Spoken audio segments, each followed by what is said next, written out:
Dan Lepso. We're at Alcheringa Gallery in Victoria, and I'm going to be introducing the show Salle, Sisia, Xomerang, Modern Malagan Masters. The artwork in this show is from the northern part of Papua New Guinea, from a place called New Ireland. And the works in the show are by 3 senior carvers and their artistic heirs, so those that they have trained and those that have apprenticed with them. The carvers in this show collectively have contributed to the culture in their area for over 60 years. And the work in this show is connected with a large ceremonial complex that is the focus of traditional life in New Ireland. And this Malagan complex has to do with commemorating the dead, making sure that their memories are honored, their lives are honored, and also that their role in the community continues after death. So I'll just go around and explain a little bit about the pieces in this show. This piece here is by Sisia. It's a large sculpture that incorporates many figures and many stories. Often in Malagan art you have characters that are somewhat ambiguous and that may be transforming, or that may include elements of other animals. For instance, this fish here, this is a large fish that has the tusks of a pig here. Often in Malagan art you see this figure with its tongue curled back, and then you'll see a human figure on the end. And this is sometimes used to symbolize the point of death. This figure is on the point of death, about to be swallowed by the fish, if you like.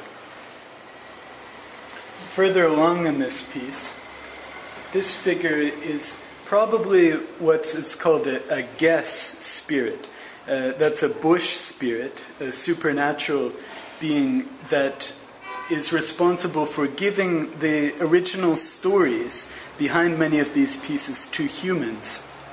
Also, in certain parts of New Ireland, it's thought that people have spirit doubles that live in the bush. And when a person dies, their spirit double also dies. All around this piece, in the very elaborate openwork carving, you can see birds here and here. There's also a bird down here. And then if we follow along, further along, you've got all this very sinuous carving. And here on the end, you have a bird design with the bird's head and wings. And then you also have, around here, a flying fish in a similar design. This figure here, which is called Myra, it's involved in magic concerning the weather there. But you have a figure with its arms outstretched and a snake extending from its chin. And then you can see a similar figure, but in a slightly different style from a different area over here.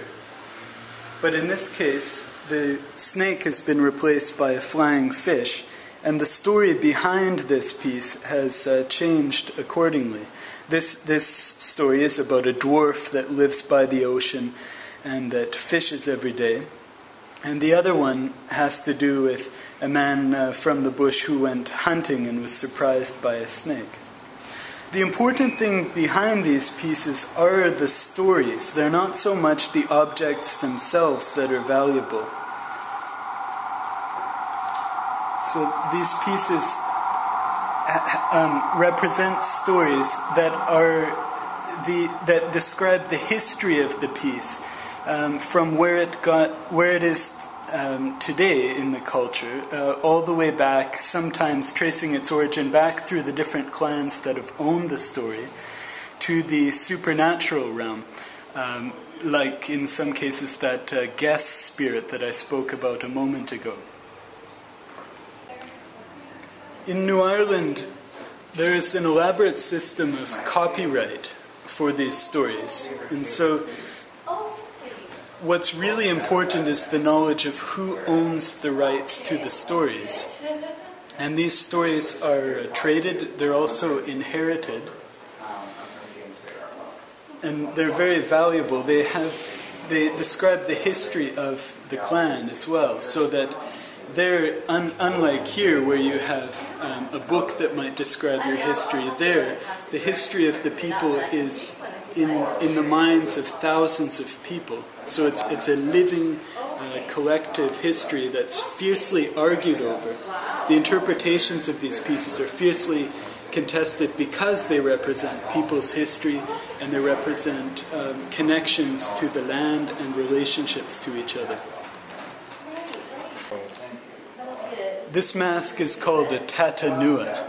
It's a dance mask. The word tatanua comes from the word for soul. And tatanua masks are danced as part of the large-scale Malagan celebrations, which may last a few days.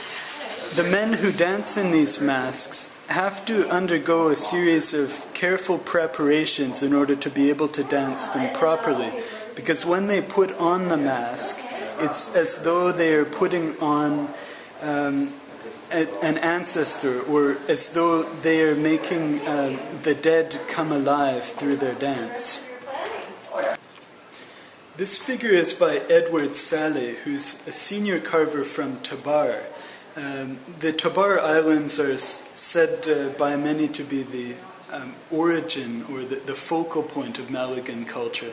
And Edward is certainly a leading carver. He teaches, and he's been very much involved in making sure that Malagan is learned and continued in the region. These pieces are made with all natural materials, including a very light wood. It's kind of like a balsa wood. It's called Alstonia or milky tree. And the different colors that are used, these colors here are ochres, this sort of reddish color from the soil. The yellow is from a type of sap. The eyes are usually from a snail, a Turbopetholatus snail. And then the black is from a certain type of charcoal. Only a particular type of tree can be burned to achieve the charcoal that has a lasting effect on the piece. Other things that are used for pigments include such exotic ingredients as charred eel excreta.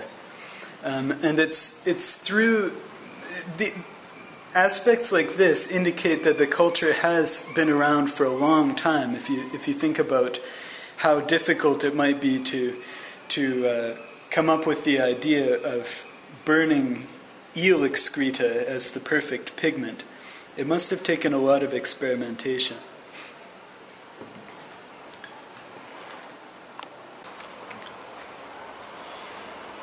Here you can see some of the most amazing contemporary carving in Malagan. This is a crayfish at the bottom. And traveling up, we have a bolwan fish, mythological fish. Further up is a sea eagle, then a flying fish, and at the top is an eagle. And the eagle at the top here is wearing the design that's called a cap shell. And a cap shell this would usually be a pendant that's worn by someone with the rights to speak on behalf of a clan, so an orator. And it would be a pendant that's carved out of clamshell, I believe, with a tortoise shell design overlaid on top. And the design varies according to the different clans and according to how many clans the wearer has the right to speak for. So this eagle represents the chief of this clan, and this is from the Momarba clan.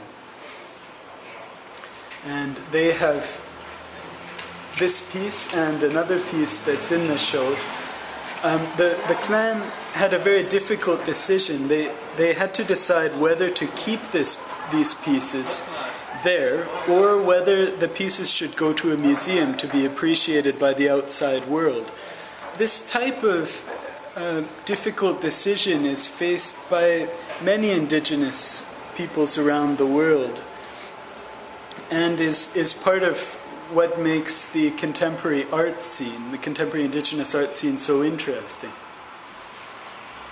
I got it.